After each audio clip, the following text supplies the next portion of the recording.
네, 반갑습니다. 제대로 박사 TV의 재승욱입니다. 요즘 날씨가 이제 겨울로 접어들고 있는 것 같습니다. 많이 쌀쌀하고 이번 주말에는 또 한파가 온다고 하니까 우리 제대로 박사 TV를 시청하시는 우리 많은 시청자분들은 특히 감기 조심하시기를 바랍니다. 자, 오늘 제대로 박사 TV는 제가 오늘 여기 넘버원 부동산 아카데미에 오늘 특강 때문에 왔습니다. 오늘 그 특강 주제는 돈 잘 버는 공인중개사는 따로 있다라고 하는 저의 그 두 번째 요 책인 요 특강을 하기 위해서 왔습니다. 돈 잘 버는 공인중개사는 따로 있다라는 특강 제목입니다.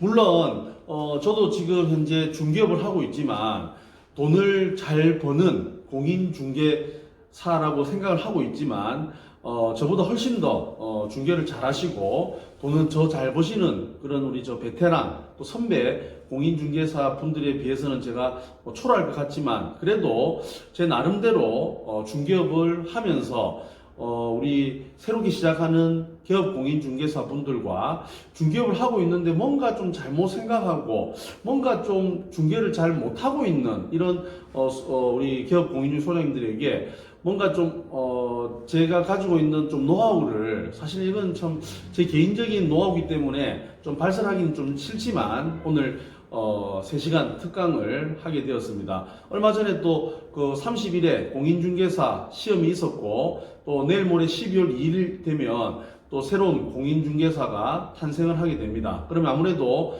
이 공인중개사분들이 현장에 이제 뛰어들어야 되는데 이때 어떻게 하면 돈을 잘 벌 수 있는 공인중개사가 될 것인지에 대한 특강을 저희가 이제 진행하고 있습니다. 그래서 오늘 제 3시간 특강을 가지고 말씀을 드릴 건데, 제가 오늘 하고 싶은 오늘 이야기는 돈 잘 버는 공인중개사는 어떤 공인중개사인가? 저는 두 가지로 말씀드리고 싶습니다. 첫 번째는 중개를 잘해서 중개 수수료를 많이 받는 공인중개사가 되어야 되겠다. 이게 첫 번째고, 두 번째는 공인중개사가 중개만 잘해서는 부자가 될 수 없다. 그래서 공인중개사도 제1선의 투자자다라는 생각을 가지고 투자를 잘해가지고 투자 수익률을 가지고 부자가 되는 이 두 가지 포인트로 공인중개사는 부자가 되어야 된다. 그리고 공인중개사가 많은 우리 고객들을 부자로 만들어야 되겠지만 제일 먼저 공인중개사 스스로 부자가 된다라고 하면 많은 우리 손님들이 이 부자인 공인중개사를 따라 참여하게 되고 또 투자도 하게 되고 같이 또 부자가 될 수 있는, 그래서 영원한 내 고객을 확보할 수 있는 이런 공인중개사가 되는 게 저는 돈을 가장 잘 버는 공인중개사가 아닌가 그렇게 생각하고 있습니다. 제가 부족하지만 돈 잘 버는 공인중개사는 따로 있다라고 하는 이 책을 제가 집필하고 나서 지금 최근에 또 많은 예비 공인중개사 분들이 제 책을 또 많이 사보시면서 이제 질문도 하시고 궁금한 점을 이제 물어보시는데, 그 많은 예비 공인중개사 분들이 물어보시는 것 중에 하나가, 제일 많이 물어보시는 게 뭐냐면 첫 번째가 바로 언제 내가 공인중개사 개업을 하면 되겠습니까? 아니면 어디 들어가서 내가 좀 배우고 개업을 하는 게 낫습니까? 아니면 바로 차려가지고 실전에 뛰어드는 게 좋습니까? 이렇게 물어보시는 분들이 굉장히 많습니다. 그거에 대한 답은 제가 드린다면 각각마다 사람마다 다르다. 처해 있는 상황이. 왜냐하면 지금 당장 돈을 벌어야 되는 사람과 아니면 어느 정도 여유가 있어가지고 조금 배우고 이렇게 좀 천천히 돈을 벌어야 되는 사람, 난 두 가지로 나눌 수가 있는데, 지금 당장 돈을 벌어야 된다라고 한다면 저는 개인적으로 봤을 때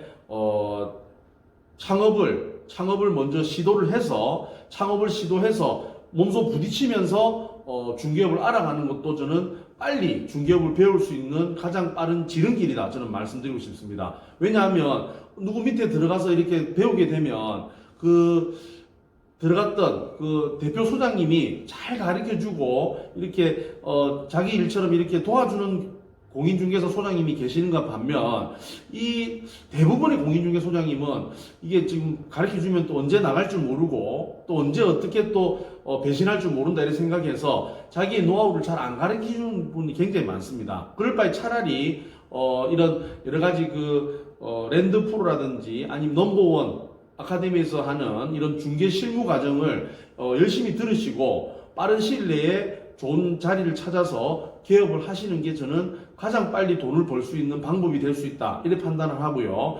아니면 지금 당장 막 돈을 안 벌어도 좀 여유가 있으신 분들은 특히 우리 여자 소장님 같은 경우에는 아파트면 아파트, 아니면 빌라면 빌라, 뭐 상가면 상가, 내가 원하는 종목을 먼저 찾고 난 다음에 내가 원하는 종목에 제일 잘하는, 아니면 거기서 정말 열심히 해가지고 베테랑이신 소장님 밑에 들어가가지고 정말 직원처럼 열심히 일해서 그 소장님의 노하우를 가져오는, 내 것으로 만드는 게 저는 두 가지 방법이 아닌가, 그렇게 생각하고 있습니다. 그래서 여러분들께서 먼저 뛰어들 것인지 아니면 누구 밑에 들어가야 될 것인지는, 특히 남자 소장님 같은 경우에는 누구 밑에 들어가기가 상당히 어렵습니다. 왜냐하면 뽑아주지도 않고 큰 법인이라는 곳 아니면 남자 소장님을 잘 이렇게 모집하기는 어렵기 때문에 현실과 또 거리가 있습니다. 그래서 그런 상황을 여러분들 현실이 부딪혀 보면서 내가 적절하게 행사할 수 있는 여러 가지 이런 방향을 모색해 보는 게 저는 더 중요한 포인트가 되지 않을까, 그렇게 생각하고요. 또 많이 물어보시는 것 중에 하나가 어느 종목을 중개를 하는 게 가장 돈을 많이 법니까? 라고 또 물어보시는 분들이 많습니다.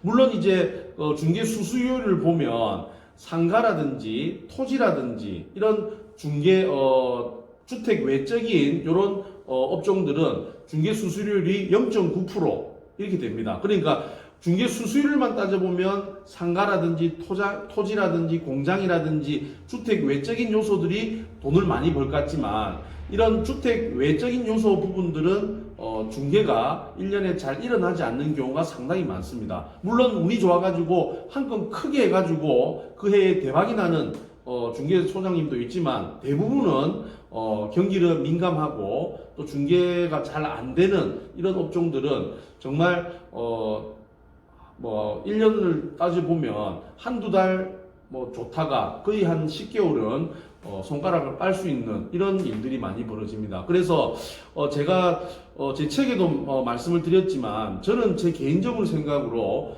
가장 빈번하게 중개가 일어날 수 있는 곳은 대단지 아파트 현장이다.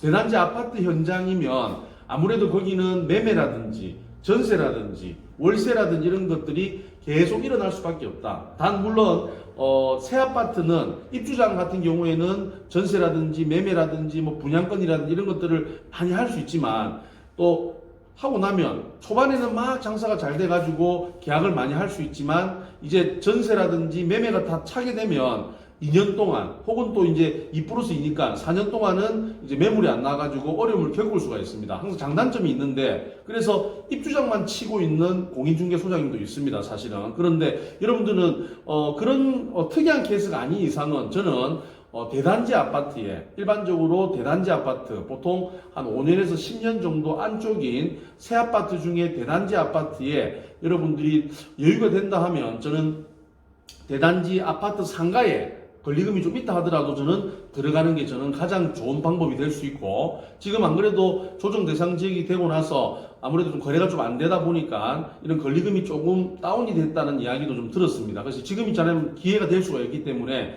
아예 아파트 대단지에 들어가면 여러분들이 주변 부동소장님하고도 잘 지내고 또 그런 망들이 있기 때문에 여러분들이 크게 막 노력을 안 해도 물건만 잘 받고 또 손님만 들어와가지고 이렇게 물건을 또 연결시켜 드리면 좀 편안하게 수수료를 받을 수 있는, 거래를 할 수 있는 그런 환경이 만들어진다, 그렇게 생각하고 있습니다. 그래서 저는 예비 소장님들한테 특히 남자든 여자든 아파트 대단지가 있는 아파트 단지 내 상가에 좀 돈을 들여서라도 들어가는 게 저는 가장 중요하고, 그런 여유가 없다라고 하면 아파트 대단지를 좀 할 수 있는 그런 주변에 좀 월세가 좀 싼 이런 부동산 자리를 좀 알아보시는 게 좋다. 우리 남자 소장님이라도 아파트처럼 실장님 두시든 이렇게 해가지고 아파트가 기본이 되면서 월 전세든 매매든 이게 기본적으로 매달 이렇게 거래가 일어나는 곳이 플러스 다른 또 주택이라든지 빌라라든지 아니면 또 다른 뭐 상가라든지 이런 거를 겸할 수 있는 이런 장소가 우리 남자 소장님한테는 가장 제일 좋은 자리인 것 같고, 우리 여자 소장님 같은 경우에는 이런 방금 말씀드린 이런 자리도 좋지만 아파트 대단지에 한 2,000세대 이상 아니면 이 아파트 말고 여러 세대 다 같이 이렇게 해가지고 한 8,000세대 이상 할 수 있는 이런 아파트 단지는 아마 우리 여자 소장님들이 가장 선호하고 가장 좋아하는 이런 단지가 될 가능성이 있다. 그래 보시면 됩니다. 그래서 아파트는 너무 오래된 재건축, 재개발 막 앞두고 있는 이런 아파트들보다는 좀 새 아파트가 좋습니다. 왜냐하면 해보면 거래를 하고 나서 우리가 중개 수수료를 받고 끝나는 게 아니라 또 끝나고 나면 또 매도인 담보 책임이라 해가지고 또 막 문제가 또 되면 뭐 보일러를 고장난다든지 또 집이 물이 샌다든지 이런 하자가 있거든요. 그런 것들을 또 우리가 다 이야기를 들어줘야 되니까 또 스트레스를 받습니다. 근데 새 아파트는 준공하고 나서 보통 5년 이래 정도 되는 이런 아파트들은 큰 하자가 없기 때문에 중개가 굉장히 좀 편한, 이렇게 좀 쉽게 할 수 있는 이런 상황이 될 수 있다. 이래 보시면 되겠습니다. 그래서 여러분들께서 중개를 이제 하기 위해서 공인중개사가 되셨는데 제일 중요한 거는 처음에 그런 시험 준비했을 때의 그런 파이팅, 그리고 시험이 합격이 되면 내가 막 정말 열심히 하겠다라고 하는 이런 초심을 잃지 않고 이런 중개 실무 과정에 대한 학원 이런 것들을 문을 두드려 가지고 많은 여러분 선배들을 만나서 야는 인맥을 갖고, 그리고 또 강사님들, 또 부동산에 또 현장에 미리 뛰어드신 우리 선배 공인중개사 소장님들을 위해서 그분들에게 또 많은 멘토를 만들어 놓는다면 여러분이 현장에서 부딪히는 여러 가지 이런 어려움들을 그분들을 통해서 질문도 하게 되면서 좀 자신감을 가질 수 있는 그런 멘토를 만드는 게 저는 제일 중요한 포인트가 될 수 있다라고 말씀드리고 싶습니다. 제일 안타까운 것은 많은 공인중개사 소장님들이 현장에 들어오지만 실제적으로 한 달에 200만원, 300만원 이상 수익을 버시는 분들은 전체 기업 공인중개사 소장님들 중에서 불과 한 20%밖에는 되지 않는다. 정말 안타까운 현실이 아닌가 그렇게 생각하고 있습니다. 어렵게 시험 공부하고 많은 돈을 들여가지고 공인중개사가 되었지만 실제적으로 돈을 버는 공인중개사는 많지 않다. 그리고 돈을 더 많이 잘 버는 공인중개사는 더 얼마 되지 않는다는 것을 여러분들은 좀 각성을 하고 생각을 하시고 현장에 뛰어드는 것이 저는 중요한 여러분이 성공하기 위한 아주 큰 포인트가 되지 않을까 그렇게 생각하고 있습니다. 제가 오늘 그 넘버원 부동산 아카데미에서 돈 잘 버는 공인중개사는 따로 있다 특강을 하면서 오늘 동영 촬영을 하고 있는데 12월 2일 발표와 더불어서 공인중개사 우리 예비 공인중개사 소장님들이 정말 현장에 와서 정말 열심히 하셔가지고 정말 다 부자 되시는, 처음에 생각했던 그런 초심대로 잘 되시기를 기원 드리도록 그렇게 하겠습니다. 제대로 박사 TV였습니다. 감사합니다.